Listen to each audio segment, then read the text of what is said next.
Right, so this is the most complicated part of the fairy dress, is putting it all together.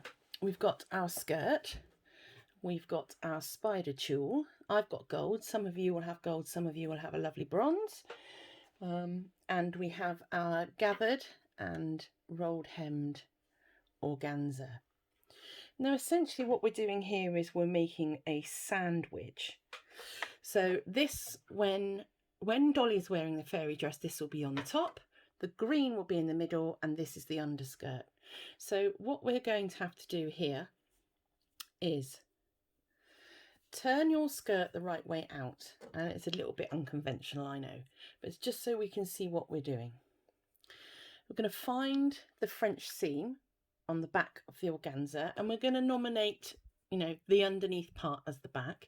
We're going to make sure that we're going to slide our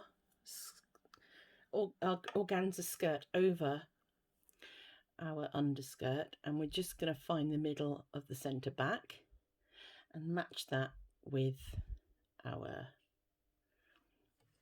oops, do you see it's got stuck on my needle? Whoops. We're just going to match that with our seam on our organza. It doesn't have to be perfect. It's better that it's at the back than anywhere else, really. And then just pop a pin or a clip in just to keep that in place. Now the idea is we're going to ease these gathers around so that they match the size, the diameter of the underskirt. So the best thing to do is find the centre front, which is about there and there. Give those a pin. This will want to ride up the whole time, so just try to roll it away from the gathers and keep the raw edge together.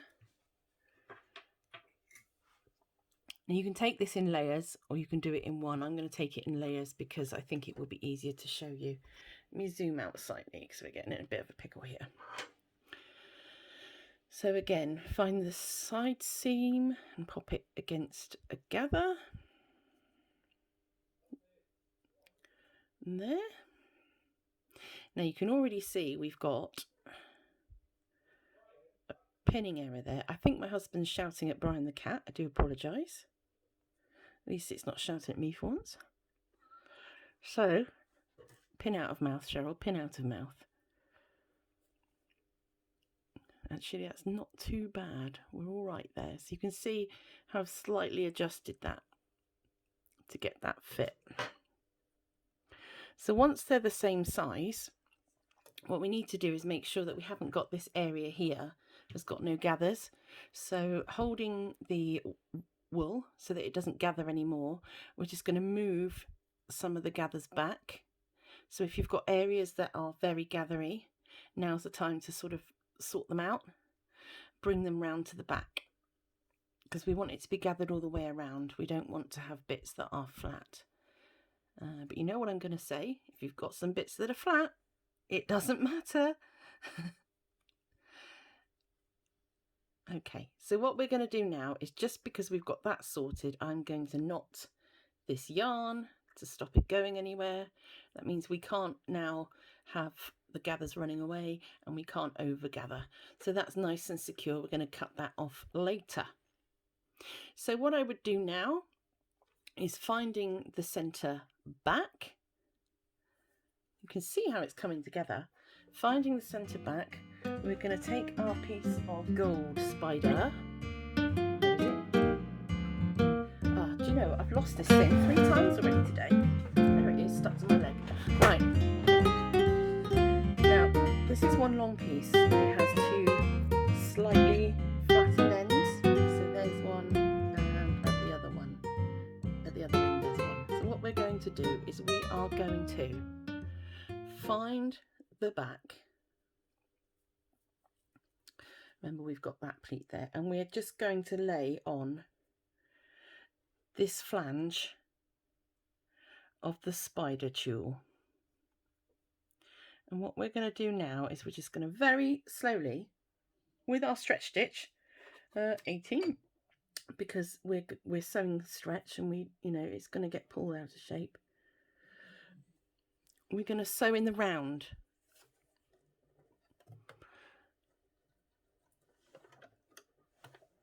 I'm just going to pop my work under my needle to hold everything in place.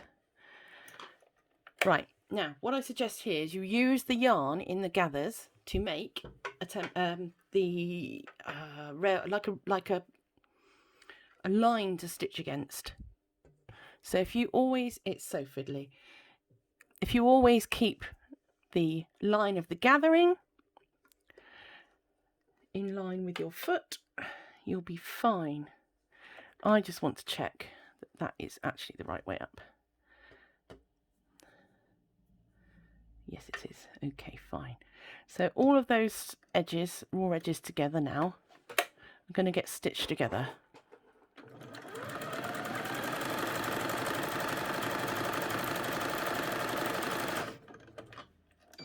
Take it slowly because you don't want to catch anything underneath. That's the biggest challenge here. Let's come a bit closer.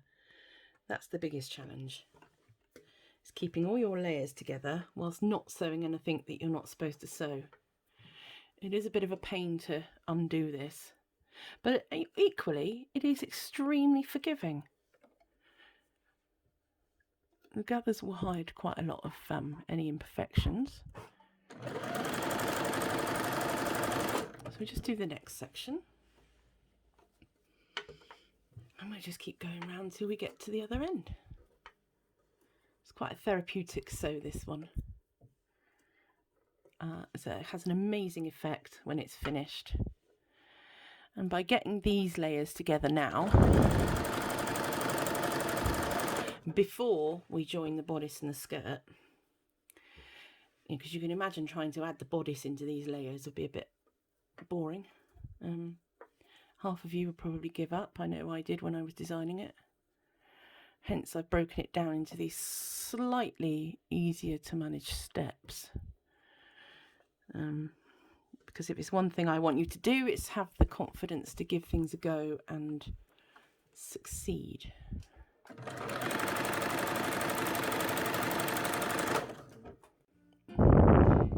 So we're going to go all the way round, and we'll get back together when we are there. Just coming to the end now. Everything has met up beautifully, like old friends at a school reunion. Brilliant. They've all got their little friends, and we're just doing the last part. Making sure we're not sewing anything we shouldn't. And just continuing on over the centre fold to make sure that we have actually got everything. So now cut the threads, cut the yarn, take those away. So what we've got now is our, move the camera for you, our little skirt. How sweet. Now these bits will need a little snip from the inverted part up to there, but we're going to do that later because I don't want them trapped in with the bodice. So removing any pins that you might have used in that final step, we're going to join the bodice to the skirts. If I can get the pin out in so many layers, there we go, perfect. So the idea now is that this skirt, with all of its layers, will find the centre back. There it is, marked by our French seam. We're going to pop that round to the back, and we're going to turn our bodice inside out. Now the lining and the front should be treated as one, okay, one single piece now. And what we're going to do is we're going to gather up our skirt, put it inside our bodice, and we are going to match all of our layers here with the underskirt and the top and bottom of the lining. So there's a lot of layers here. Right, I've got one to start. So I'm literally going to pop that under and get a stitch in so that it's not moving around. Use the same line of stitching that we used for the gathering, putting the two skirt layers together. And all we're going to do is, as we go, we're going to make sure these two parts are in line. We're going to make sure that the skirt parts are folded down, and we're going to put all of the raw edges together, and we're literally going to go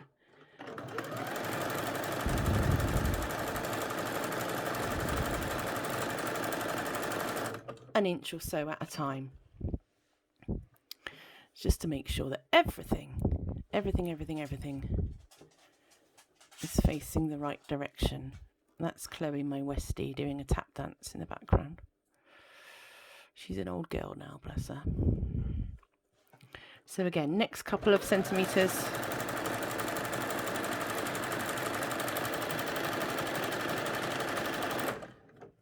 There we go. Right, so you see how this gold is sticking up? We want it to go down. We want it to face inwards into the hem. So there's our next couple of centimetres.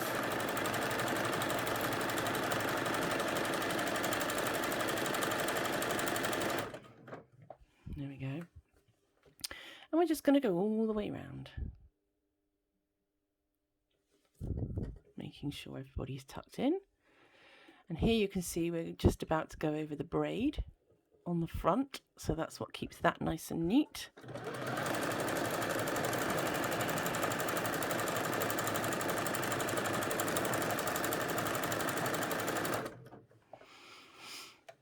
Just keep rolling around. Now this is sewing in the round because it's already joined into a circle or a hoop or a loop or whatever you choose to call it. And all we're doing is starting at one side of the loop and working our way around the outsides till we come back to where we started.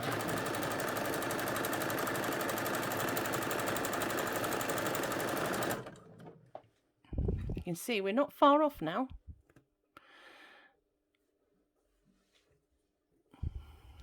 That one comes up, that one goes down. And you can see, you know, with all my years of sewing experience, I am taking this one bit at a time. Because I know how irritating it would be if you sewed the underside to all the skirts. I've done it myself many times. And here we go. This dolly pattern is adapted from a photographic studio costume I used to make.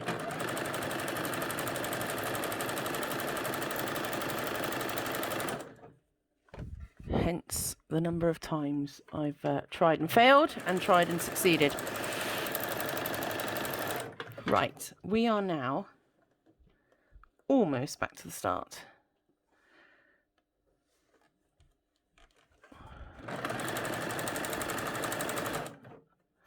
Just to be sure, I'm just going to overlap where I was before. And this really is the moment of truth, everybody. Let's zoom out a little bit so we can see. Right, this edge is very unsightly. We're going to do something about that.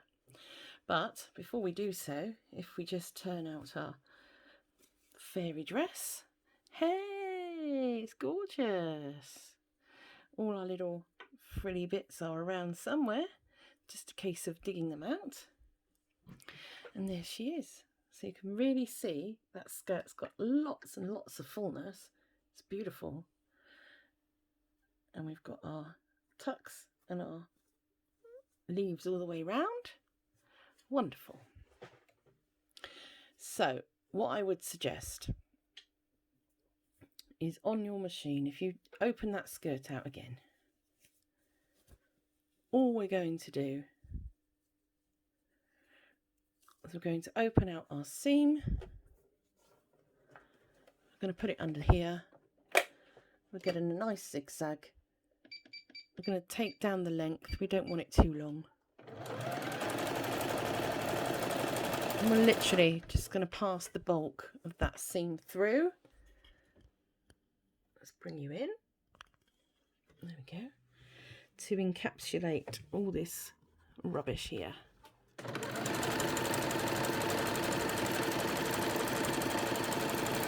Just to make it a bit neater.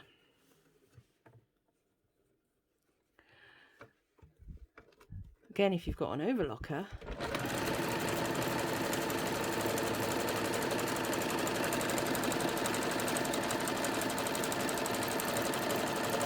this would all be done for you.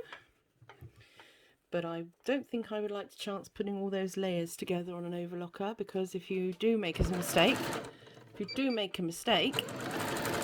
you've actually cut the fabric off in the seam allowance. And there's not really any way to get that back.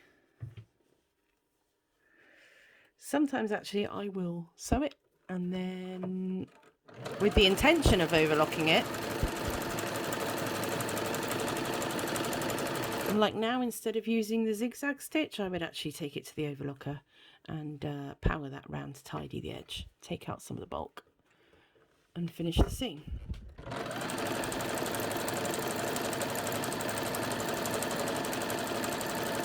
But a zigzag is a completely legit way of getting the same result.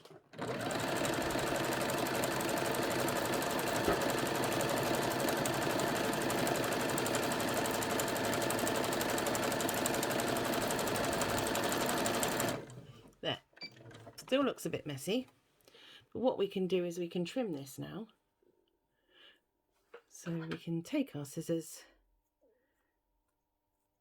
and we can remove all this fluff and sticky out bits and our threads and our little bits of extra lycra that didn't make the cut. There we go, you can come off. There we are. We've got some more bits of organza here. There we go. Much neater. Do you agree? It's great, isn't it?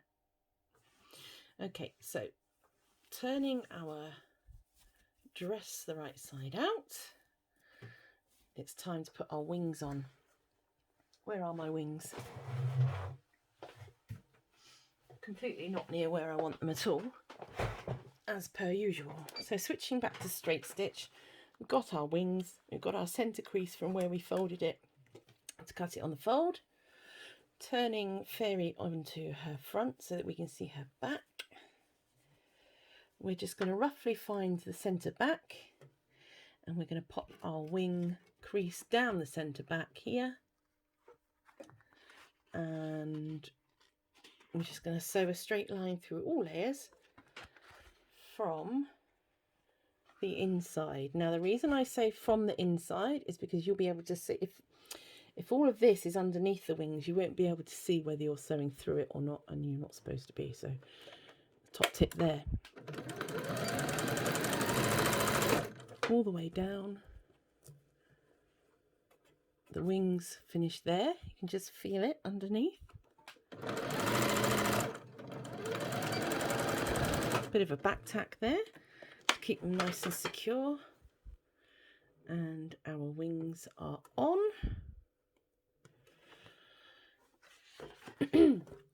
Cutting our threads, keeping ourselves tidy. I love the glitter. So there we are. Next we've got our corsage to go on. So just with the needle and thread, what we want to do is we want to position our corsage on the top right lapel, and I quite like to be right on the top so that it covers some of the strap. I just think it's a bit more dimensional. And with a needle and thread, all we want to do is secure that button on there all the way through all layers. So the next thing we're going to make is we're going to make Dolly's hair corsage, her hair decoration, which just is a sweet little extra thing just to pop in Dolly's hair. Lovely and playful. Again, bringing the colours of the dress up through her beautiful hair, and we'll get cracking on that next.